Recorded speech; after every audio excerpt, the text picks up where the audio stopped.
എറണാകുളത്ത് വൈറ്റില ദേശീയപാതയിൽ തടിലോറി മറിഞ്ഞു. ചക്കരപ്പറമ്പിലാണ് തടിലോറി മറിഞ്ഞ അപകടമുണ്ടായത്. അപകടത്തിൽ ആർക്കും പരിക്കില്ല. ദൃശ്യങ്ങളിലേക്ക് പോകാം നമുക്ക് ആദ്യം.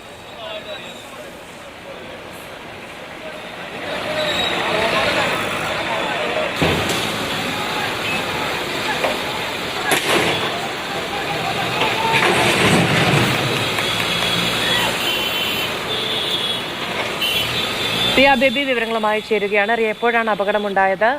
ഈ റോഡിൽ നിന്ന് തെന്നി മാറി മറിയുകയായിരുന്നോ? മാധു, ഇന്ന് രാവിലെ 6:30 കൂടിയാണ് വൈറ്റില ഇടപ്പള്ളി ദേശീയപാതയിൽ വൈറ്റിലയ്ക്കും പാലാരിവട്ടം പൈപ്പ് ലൈനും ഇടയിൽ ഈ അപകടം നടക്കുന്നത്. തടിയുമായി പോവുകയായിരുന്ന ലോറി മറിയുകയായിരുന്നു.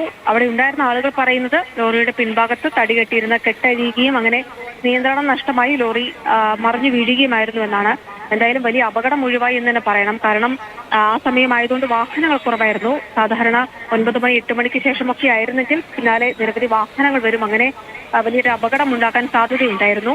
നിലവിൽ ഏതാണ്ട് മണിക്കൂറുകളോളം ഗതാഗത തടസ്സം അനുഭവപ്പെട്ടു. അവിടെ റോഡിലേക്ക് തടികൾ ചിതറി വീഴുകയായിരുന്നു. ക്രെയിൻ ഉപയോഗിച്ച് അത് പൂർണ്ണമായും മാറ്റിയിട്ടുണ്ട്. താൽക്കാലികമായി ഗതാഗതം പുനഃസ്ഥാപിച്ചിട്ടുണ്ട്. ക്ലീനർക്ക് ചെറിയ പരിക്കൊഴിച്ചാൽ മറ്റു ഗുരുതരമായ പരിക്കുകൾ ഡ്രൈവർക്കോ മറ്റ് ഇവിടെ ഉണ്ടായിരുന്ന ആളുകൾക്കൊന്നും ഉണ്ടായിട്ടില്ല. എന്തായാലും നിലവിൽ ഗതാഗതം പുനഃസ്ഥാപിച്ചിട്ടുണ്ട്. മറ്റ് അപകടങ്ങൾ ഉണ്ടായിട്ടില്ല.